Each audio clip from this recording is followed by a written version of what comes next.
E a pergunta era a seguinte: podemos nesta existência ter noção do que viemos aprender? Que falhas morais precisamos corrigir? Então, quem fez esta questão já parte do pressuposto que existe a reencarnação e que cada um de nós tem muitas existências. Será que eu posso saber que tipo de caminho é que vou percorrer nesta vida?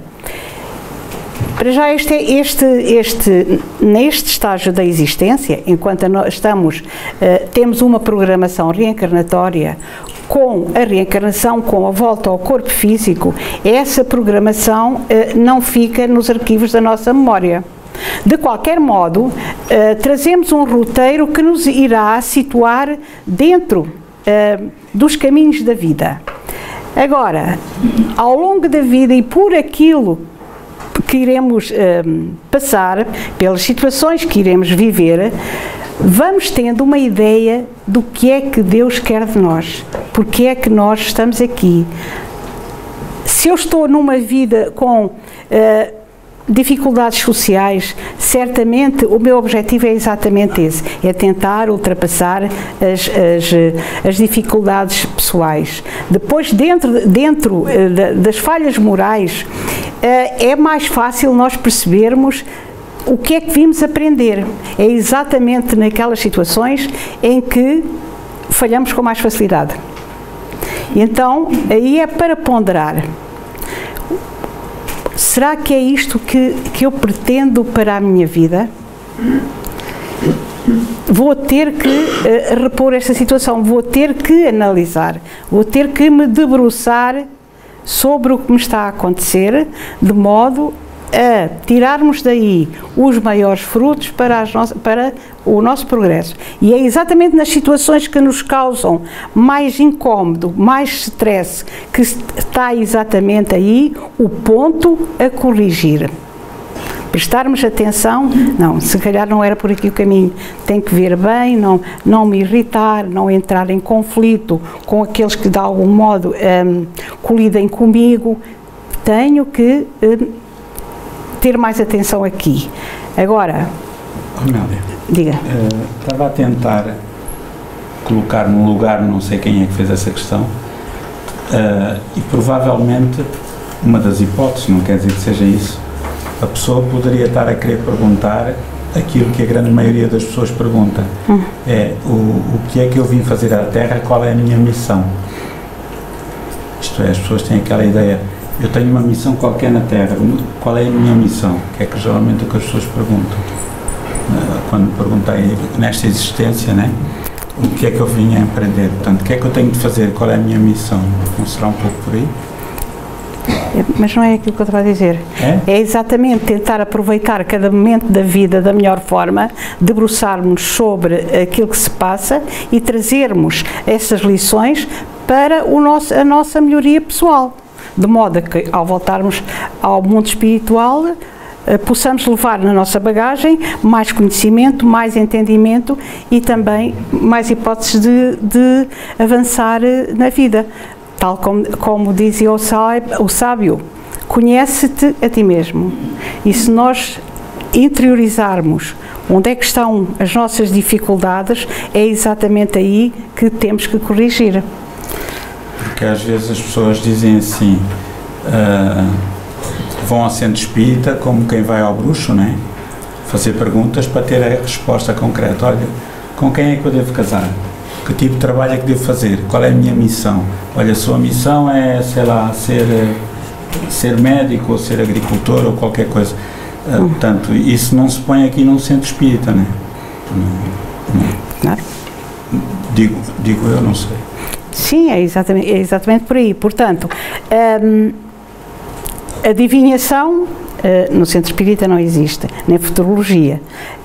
A única coisa que nós podemos dizer é que o Espiritismo nos ajuda a aprofundar a nossa capacidade de raciocínio para podermos chegar ao entendimento e daí avançarmos para situações mais justas para nós e também para nos tornarem mais felizes. Evidente que Não é o centro espírita que tem a receita ideal ou a solução para os nossos conflitos, evidente. Mas já vamos ver mais à frente. Então não vale a pena ir ao centro espírita. Porque eu estou a fazer de papel de advogado do diabo, como se costuma dizer, já cá faltava. Não existe.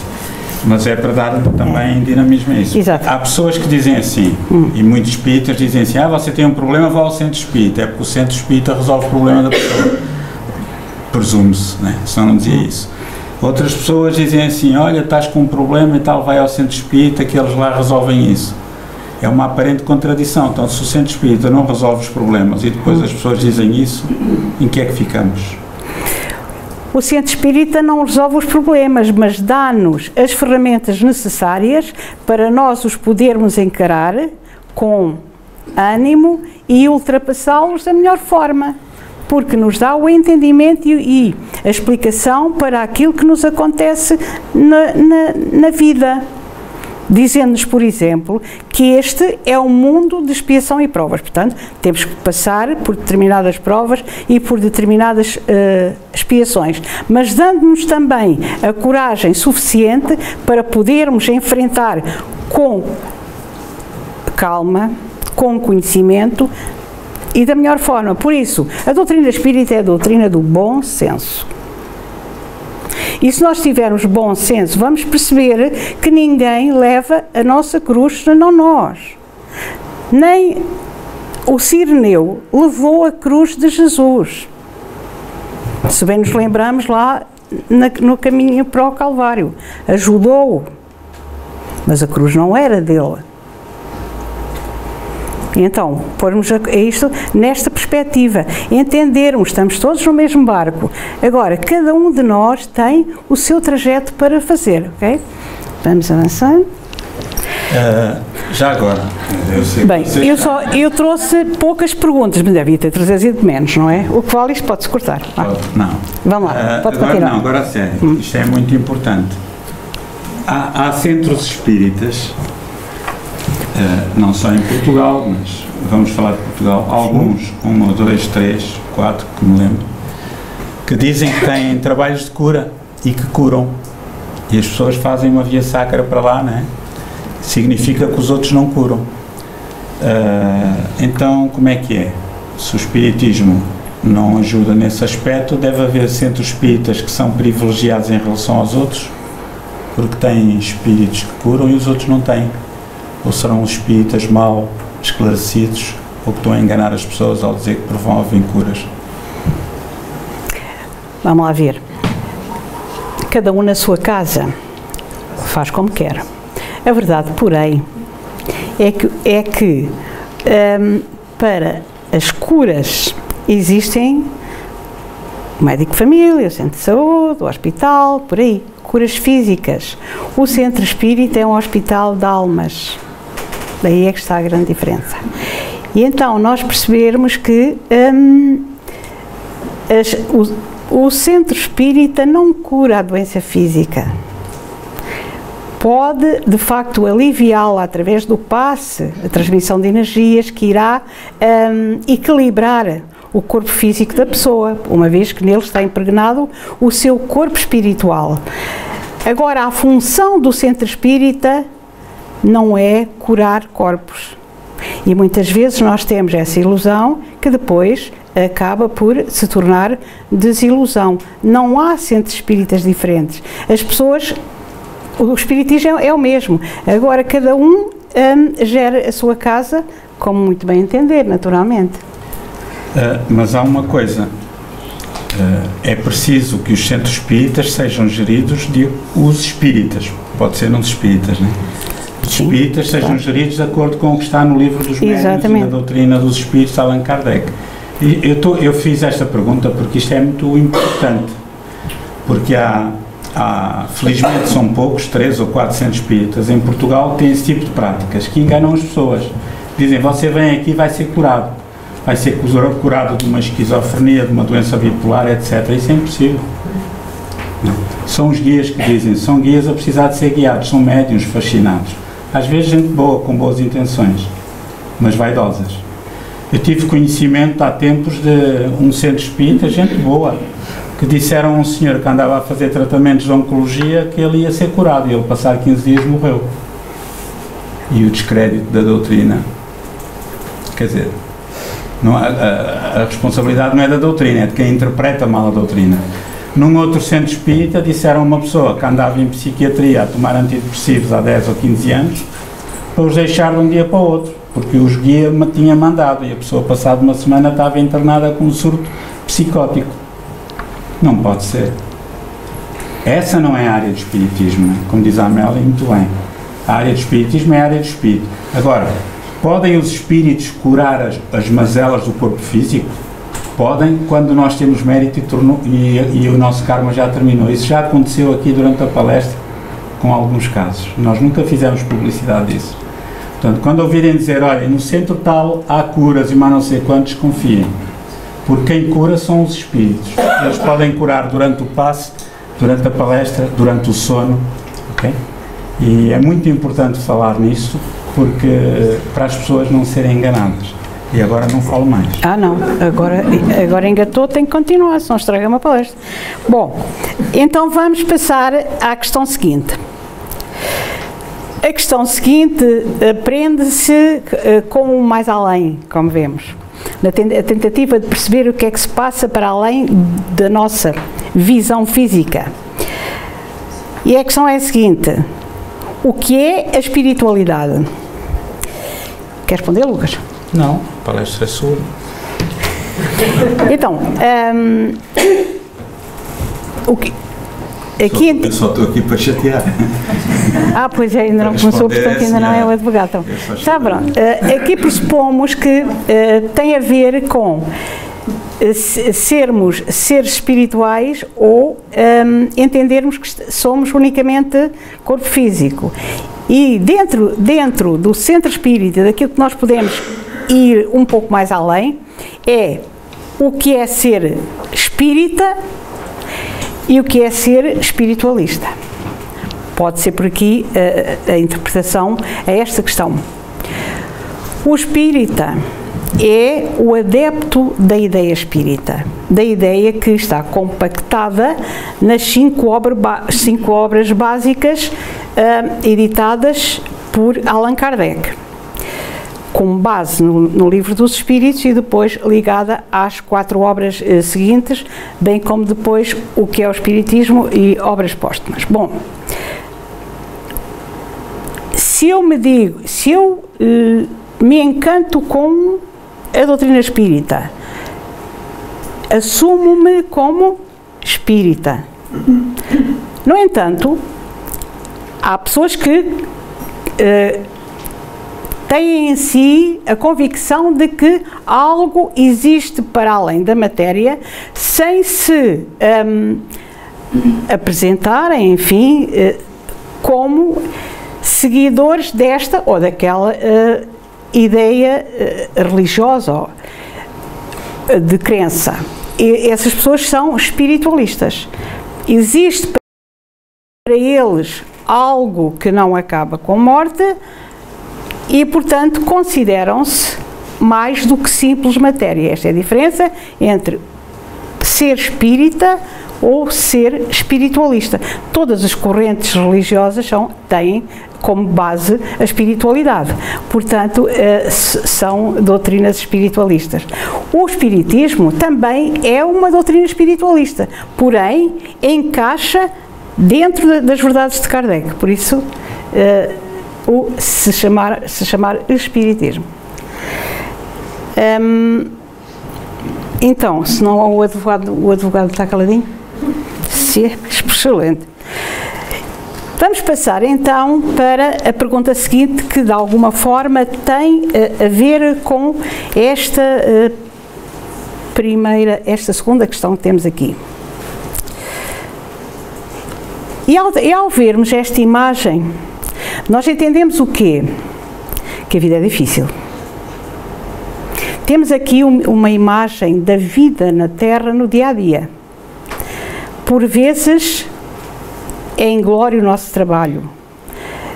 Esforçamo-nos e não conseguimos aquilo que queremos, ou que nos parece que é o melhor para nós. e não atingimos.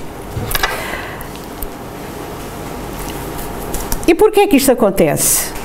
Vem na questão seguinte: porquê é que não consigo aquilo que quero? Luz, amparo dos guias desta casa maravilhosa. Isto é interessante.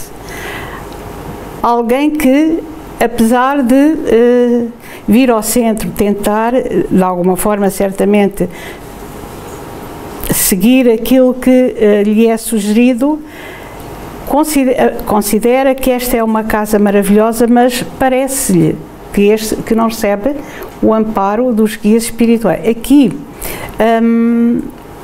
teria que se fazer uma abordagem mais profunda e não sabemos se está aqui a pessoa que pôs esta questão, que é bem oportuna, mas que nós decidimos que gostaríamos de falar com esta pessoa em entendimento de uma forma mais privada.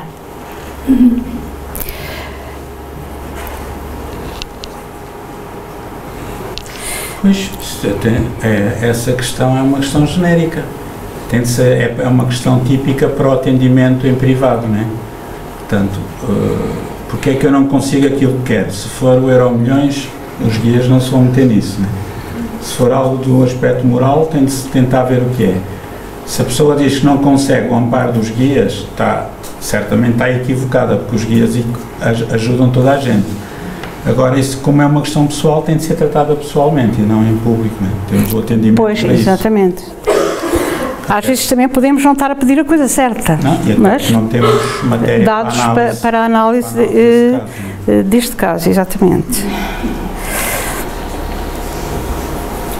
Ora bem, esta senhora está satisfeita, mas ela também quer pôr uma questão aqui ao palestrante. Ela tinha acabado de me ver.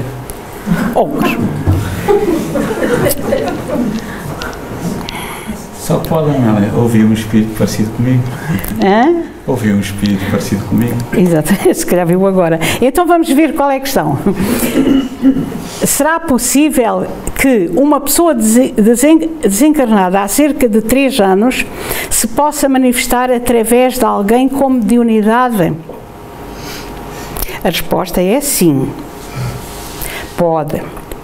Aliás, há pessoas que se manifestam pouco tempo depois de desencarnar, depende do estado em que estejam adormecidos ou em tratamento no mundo espiritual, mas logo que a pessoa atinja algum grau de lucidez, ela pode se manifestar sim, e até dentro de um espaço muito mais curto do que os 3 anos que aqui são referidos. Agora, a grande questão é: a pessoa pode se manifestar através de alguém com mediunidade, mas aqui temos que ver quem é esse alguém. Porque aí é que está, digamos que, o problema. Muitas vezes, com vontade de falarmos com alguém que está no mundo espiritual, nós acabamos por enveredar por caminhos de comércio, não é? E somos enganados. E quando pensamos que estivemos a falar com A, B ou C, pagamos e o espírito nem sequer se percebeu de que houve ali uma manifestação que tem a ver consigo. Portanto, há possibilidade sim. Aqui no centro muitas vezes se manifestam pessoas com muito menos tempo de terem falecido, mas a dificuldade está na seriedade dessa comunicação. Agora, vou avançar para a questão seguinte, que tem novamente a ver com as comunicações mediúnicas. E tem encaixe na questão anterior. É claro que quando nós enveredamos por consultar médiuns com a tentativa de saber alguma coisa do mundo espiritual, como eu já disse, podemos correr riscos. E muitas vezes o que acontece é que vamos a um determinado sítio, dizem-nos que aquela pessoa tem alguma capacidade mediúnica, e tem, naturalmente, daí não duvidamos. E o que é que acontece? Quando alguém está na presença de um médium, o médium tem a percepção do ambiente que rodeia aquela pessoa. E muitas vezes estão junto da pessoa em causa um determinado espírito. E o médium capta as sensações que aquele espírito lhe vai dando e vai transmitindo. E pouco mais do que isso. Então, saímos de lá com o grupo de espíritos que está ali a assessorar aquele médium e saímos de lá muito mais acompanhados do que aquilo que entramos. E a informação que dali vem não nos vai resolver de forma nenhuma a nossa situação. O que acontece no centro espírita em relação à mediunidade, me parece que é aquilo que de mais completo existe dentro das comunicações mediúnicas. Porquê? Porque um médium que está sozinho dentro da sua mediunidade estará a servir de canal a um espírito e vai debitando conversa, se for um médium de fala, vai falando. Esse espírito que está em comunicação não tem alguém a dialogar com ele. Falta aqui a fase do diálogo. Vamos supor que aqui está um espírito, aqui estou eu que sou médium e estou a falar para vocês, mas vocês não falam comigo.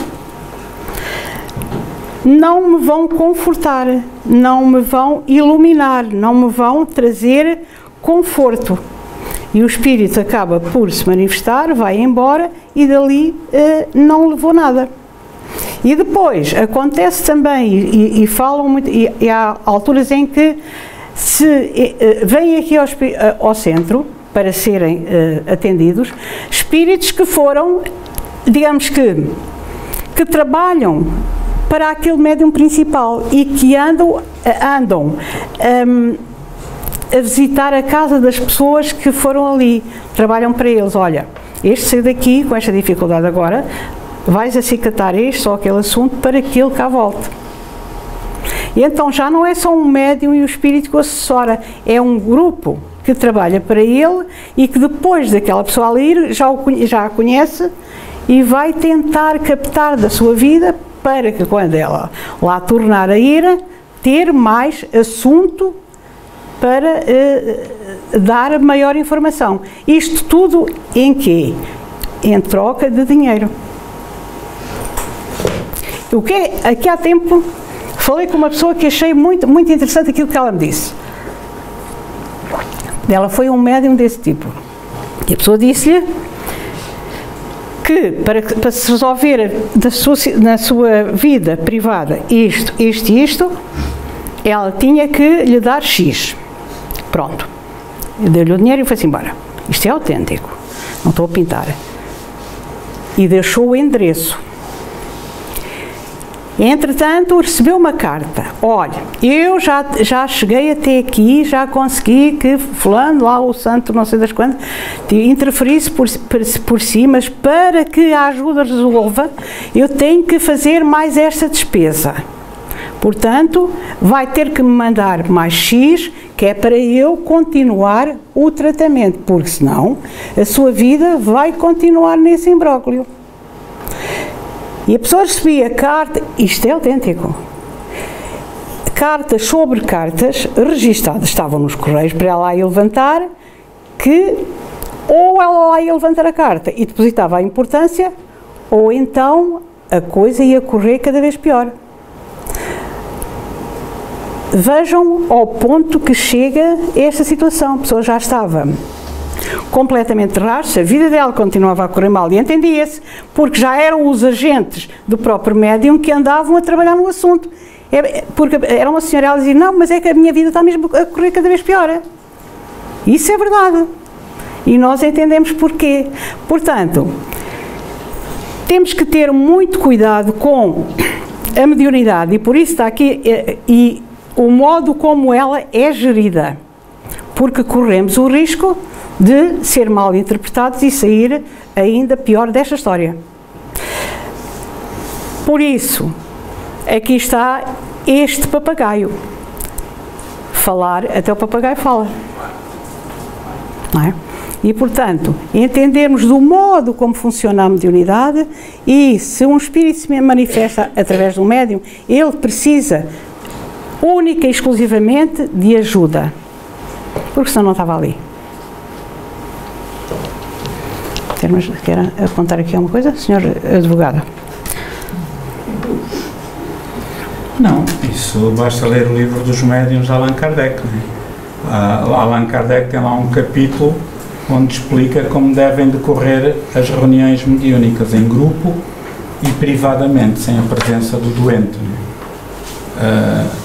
Há também centros que fazem reuniões com a presença do doente, a chamada desobsessão direta, o que é um erro técnico e um erro doutrinário.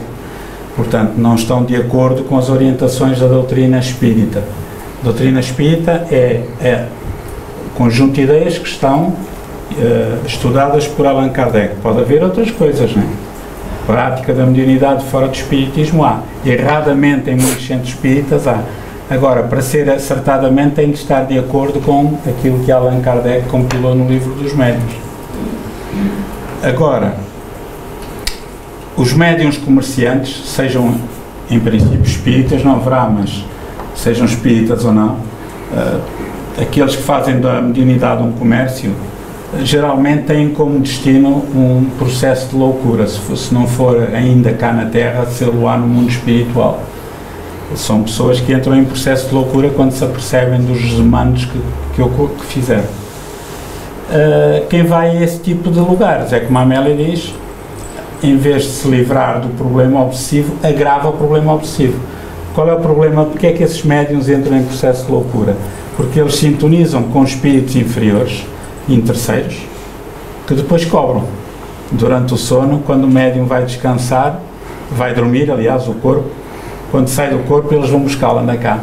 Sugam-lhe as energias, né? E utilizam, e quando ele desencarna, vão buscá-lo. Porquê? Porque estão em sintonia. O médium não consegue fugir deles, está em sintonia. Né? Quer dizer, o médium, no estado de vigília, usa e abusa dos espíritos inferiores para ganhar dinheiro. E depois eles têm a paga. Do lado lá da vida, são os espíritos inferiores que usam e abusam do médium. Portanto, não tem que se queixar a não ser de si próprio. Como é que se faz esse tipo? As pessoas que lá vão, o conselho é deixar de irem a um centro espírita onde não haja comércio. Num centro espírita, as únicas coisas que se podem e devem vender, ética e moralmente falando, são livros e jornais espíritas, mais nada. Nem água. Mas pronto. Agora, a pessoa deve ir a um centro espírita onde se sinta bem, onde não lhe cobrem dinheiro e onde não lhe aceitam dinheiro. E depois fazer a sua parte, não é só pedir ajuda, tem de fazer a sua parte, não é? Há pessoas que vêm aqui pedir ajuda, vêm ao atendimento, nunca mais cá voltam. A gente rasga o papel, não dá. A desobsessão é o desligar de duas mentes, não é só trabalhar com o espírito, é com o espírito e com o encarnado. Trabalhando com os dois em simultâneo, a situação resolve-se quando há vontade. Tá? Eu só queria frisar aqui que este telefonema que recebi, achei muito interessante. Eu não percebia como é que... Havia pessoas que diziam, gastei fortunas. Eu não percebia como. Esta senhora já estava empenhada até, porque custava-lhe não ir buscar a carta que estava nos correios, onde tinha, lá dentro do envelope, a verba com que ela tinha que avançar para que as coisas corressem melhor. Isto é simplesmente muito mau. Entretanto, vamos então passar para a pergunta seguinte.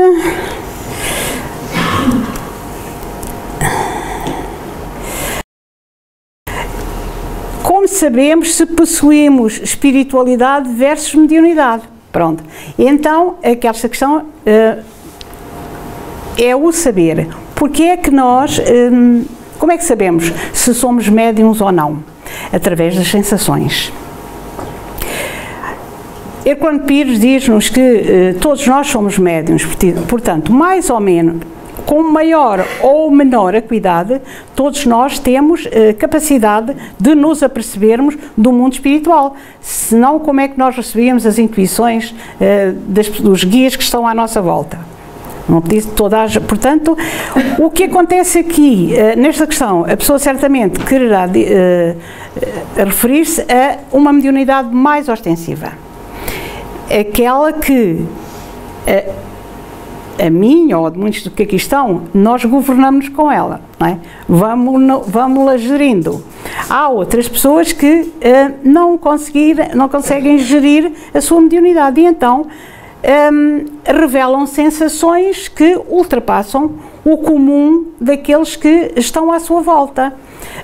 Veem coisas que os outros não veem, têm percepções visuais ou auditivas que aqueles que o rodeiam não têm, acaba muitas vezes por parecer tolinho aos olhos do vulgo, sente o coração palpitar de uma forma aflitiva, sem se perceber como, tem alterações de humor que por vezes não se pode aturar e de repente é um doce. Portanto, todas essas oscilações que não são comuns naqueles que nos rodeiam, são sem dúvida sintomas de mediunidade.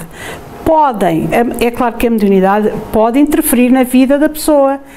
Eu estou a me lembrar de Divaldo Franco, por exemplo, que estava em vistas de perder um emprego, já lá estava há algum tempo, mas pronto, era iniciante, era numa secretaria, depois tinha aqueles guichês, e ele conta que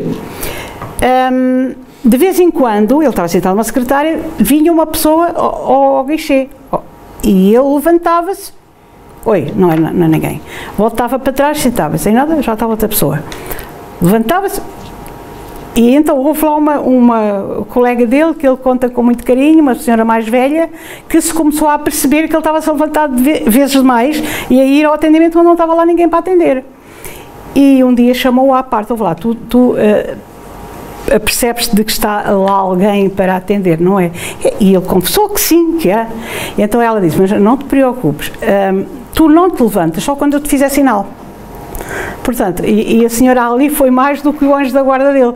Quando ela via que estava lá alguém, fazia-lhe sinal. Quando ela via que não estava lá ninguém, fazia-se despercebida e fazia-o entender que não era para se levantar, porque senão passava a vida num corrupio. Portanto, isto, de algum modo, ia-lhe quase tirando um emprego. O mesmo motivo porque nunca tirou carta de condução. Porque ele via gente por todo o lado que não estava lá ninguém no meio do trânsito, ele achava que sim, portanto foi melhor. O primo, Nilson, acabou por o mandar para o banco de trás, que era para não interferir. Bom, portanto, e quando isso acontece? Quando isso acontece, nós temos o Centro Espírita, onde estudamos a nossa mediunidade, a educamos, de modo a podermos viver com ela e sermos seres absolutamente normais dentro dos parâmetros da nossa vida diária. Dentro deste assunto temos, claro, maior explicação e mais profunda no livro dos médiuns. Agora vamos falar de anjos da guarda ou guias espirituais, e esta é a questão. Qual é a diferença entre anjo da guarda e guia espiritual? Não é nenhuma. No livro dos Espíritos, Allan Kardec faz esta abordagem aos guias espirituais e chama-lhes exatamente anjos da guarda. Porquê? Porque ele parte de um cenário, de uma época, de uma data, em que considerava-se o guia um anjo da guarda, não havia outro termo. Aquele era já antes do espiritismo existir, os anjos da guarda existiam. E a partir do aparecimento do espiritismo, passamos a Kardec aborda o tema como anjos da guarda, mas depois transfere para guias espirituais. Porquê? Porque o espiritismo não considera o sinónimo de guia espiritual e anjo como sendo a mesma coisa. Não considera o Espiritismo que os anjos, como a Igreja nos diz, sejam seres puramente espirituais, nunca tendo passado pelas situações da matéria. Segundo a religião, o cristianismo, a religião católica, desculpem, anjos são seres puramente espirituais que Deus criou especificamente para colaborarem com Ele. Estão lá nos altos. E depois é que vem a pobre da humanidade sofredora. Não. O que o Espiritismo nos diz é que todos nós temos um guia espiritual, a quem eventualmente poderemos chamar anjo da guarda, se assim o entenderam, que passou pelas mesmas vicissitudes que nós passamos, mas por avanço da sua própria estrutura, conseguiu ultrapassar patamares de espíritos menos esclarecidos até entrar dentro da fase de um espírito mais evoluído e capaz de orientar aqueles que estamos na Terra. Essa é a diferença, que afinal é uma questão de terminologia. Este anjo da guarda está aqui, ou guia protetor, e curiosamente o nosso guia espiritual pode ter sido uma pessoa das nossas relações mais familiares, que se foi adiantando e nós fomos ficando para trás, e ele a determinada altura, por carinho, por paciência, resolve vir à nossa vida como nosso guia espiritual, a ver se a gente avança um bocadinho mais. É uma vida solitária, mas entendermos que temos sempre junto de nós alguém que nos protege e que as crianças está permanentemente junto deles até aos 6 anos, é realmente consolador.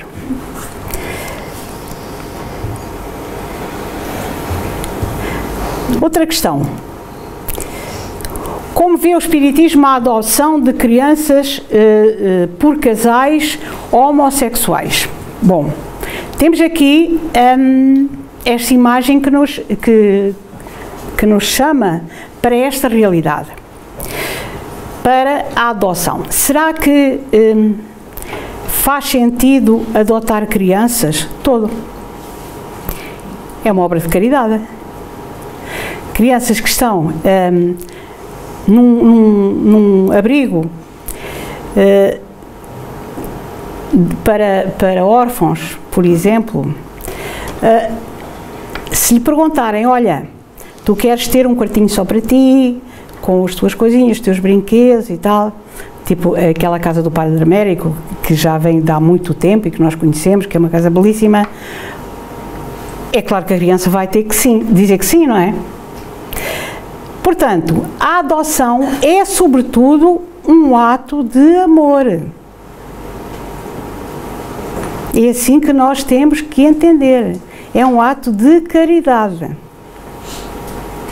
E é curioso, e alguns estudiosos apontam para aí, que mesmo em casais que adotam crianças, embora à primeira vista possa parecer que não há qualquer ligação a nível espiritual que acontece nas famílias tradicionais entre os pais e aquela criança, isso pode não ser verdade.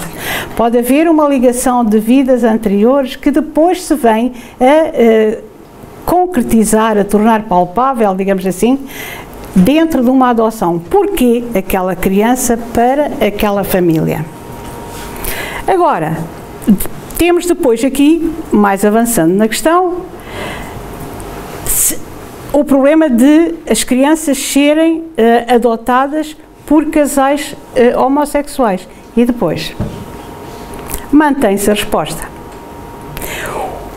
Nós temos que entender que o que tem que prevalecer aqui é a sinceridade, a honestidade, o desejo de fazer bem aos outros, sem rotularmos ninguém nem coisa nenhuma, porque isso não é bonito. Temos que entender a humanidade como ela é. O que é que está aqui em causa? Unicamente a vontade de ajudar. E se nós tivermos vontade de ajudar casais homossexuais formados por homem e mulher, é secundário. O importante que está aqui é a honestidade e a vontade de fazer bem. E termos esta perspectiva da vida é saudável e não distingue ninguém. Okay? Agora, o que é que prevalece aqui, dentro desta situação da adoção? Eu vi um dia destes dois senhores que tinham como finalidade da vida deles, a meta da vida deles, um rapazinho, devia ser sírio ou coisa parecida com essa. Eles escolhiam a casa ao pormenor, os mais pequenos detalhes para que aquela criança fosse feliz. Aquelas duas almas viviam para aquele menino. Simplesmente encantador. E a miúda era feliz, claro. E mais profundamente, já estou a terminar, e porque estamos no mês de Kardec, nós encontramos no Evangelho segundo o Espiritismo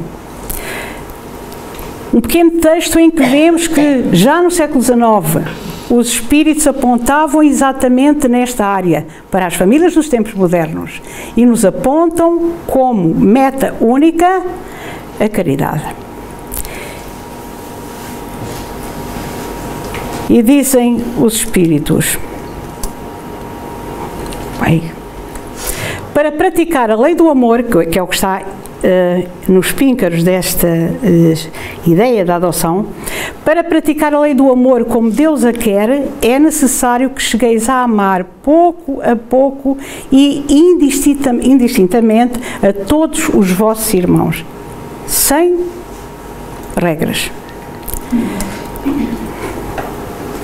Jesus disse: amai ao vosso próximo como a vós mesmos. Ora, qual é o limite do próximo? Será a família? A seita? A nação? Não. É toda a humanidade.